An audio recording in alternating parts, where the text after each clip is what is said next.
प्यारे बच्चों, कैसे हैं आप सब? आशा करती हूँ आप स्वस्थ होंगे और अपनी पढ़ाई बहुत अच्छी तरह कर रहे होंगे। बच्चों, मैं मंजू तेजपाल, आपकी हिंदी अध्यापिका, एक बार फिर आपके लिए एक कविता लेकर आई हूँ। और इस कविता की विशेषता है कि ये देशभक्ति के भावों से भरी हुई कविता है। इस कविता का शीर्षक है हिंद देश के निवासी और इसके कवि हैं विनय चंद मौदगल्य जी। तो आइए बच्चों, शुरू करते हैं इस कविता को।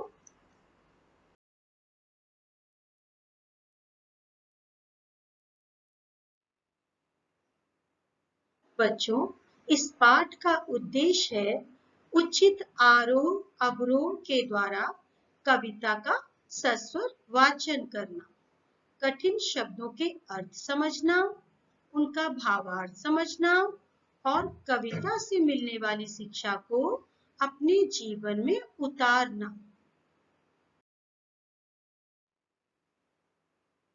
आइए बच्चों, अब हम कविता के कठिन शब्द और उनके अर्थ को जान लें। तो बच्चों, हिंद का अर्थ होता है हिंदुस्तान यानी भारत, न्यारी यानी अनोखी, समुद्र मीन्स सागर, जन का अर्थ होता है लोग, निवासी का अर्थ होता है निवास करने वाले, रहने वाले, तराना का अर्थ है गीत और टेर का अर्थ होता है पुकार, टेरना, पुकारना।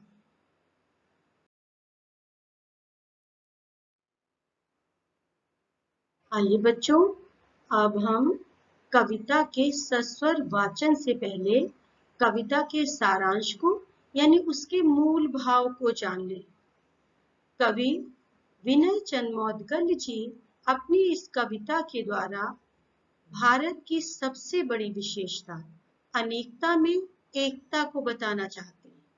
वो कहते हैं कि भारत देश में यानी हिंद देश में विभिन्न धर्मों के लोग रहते हैं, किंतु उनके रंग रूप पहनावा भाषाएं अलग अलग होने पर भी वे सब एक हैं, यानी हम सब भारतीय हैं। जिस प्रकार एक बगीचे में तरह तरह के फूल होते हैं, लेकिन जब उनकी हम माला बनाते हैं तब वे एक ही माला में पिरोने के कारण एक हो जाते हैं, यानी वे फूल नहीं माला का रूप ले लेते हैं।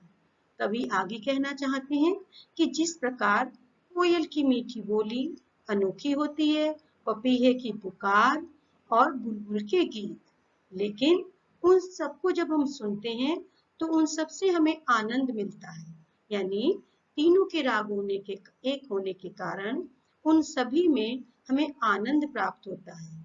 इसी प्रकार भी आगे कहते हैं कि गंगा यमुना ब्रह्मपुत्र कृष्णा कावेरी सभी नदियां अलग अलग हैं, सभी पावन हैं, लेकिन जब वे समुद्र में मिल जाती हैं तब वो एक हो जाती हैं, यानी समुद्र का रूप ले लेती हैं। कवि इस कविता के द्वारा हमें बताना चाहते हैं कि इसी प्रकार हिंद देश के लोग यानी भारत देश के लोग अलग अलग रंग रूप पहनावा भाषाएं होने पर भी भारतवासी हैं, यानी भारत देश के निवासी हैं। बच्चों, आइए अब हम सब मिलकर कविता का सस्वर वाचन करें। हिंद देश के निवासी सभी जन एक हैं, रंग रूप वेश भाषा चाहे अनेक हैं। बेला गुलाब जूही चंपा चमेली प्यारे प्यारे फूल गूंथे माला में एक हैं।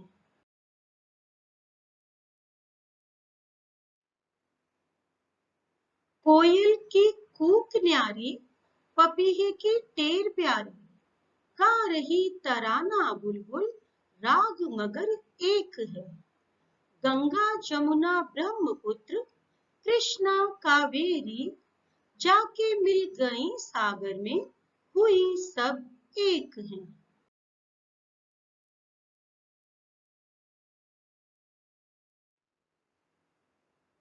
हिंद देश के निवासी सभी जन एक हैं, रंग रूप वेश भाषा चाहे अनेक हैं।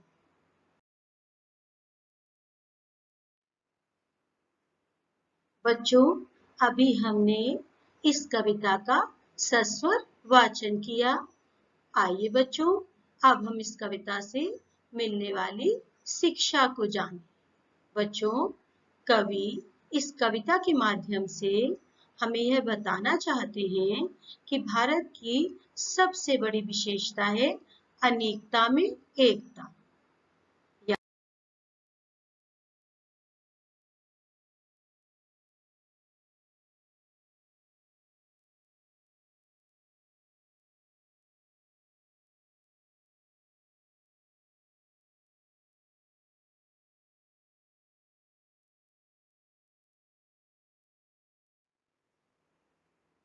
बच्चों, कविता के सस्वर वाचन में कविता के तुकांत शब्दों का महत्वपूर्ण योगदान होता है। तो आइए हम कविता के तुकांत शब्दों को जानें। एक, अनेक, न्यारी, प्यारी। कुछ अन्य तुकांत शब्द: सागर, गागर, फूल, धूल, प्यारे, न्यारे, रूप, धूप, संग, रंग, मगर, डगर, बेला, मेला।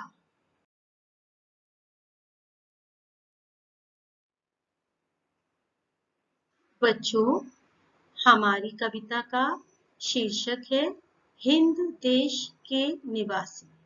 तो बच्चों आइए इसी के एक शब्द हिंद शब्द से हम नवीन शब्दों का निर्माण करें, अपना शब्द ज्ञान बढ़ाएं और उन नवीन शब्दों का अर्थ भी जानें।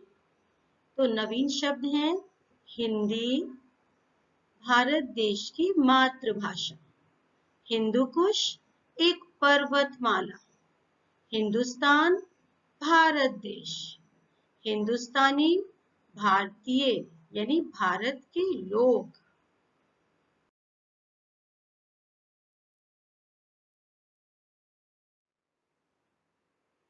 प्यारे बच्चों, आज हमने इस कविता में कविता के सस्वर वाचन को सीखा, नए शब्द सीखे, कठिन शब्द और उनके अर्थ सीखे, हिंद शब्द से नए शब्द बनाना सीखा, उनके अर्थों को जाना।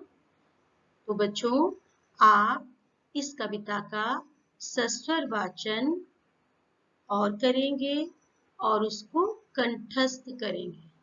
धन्यवाद बच्चों।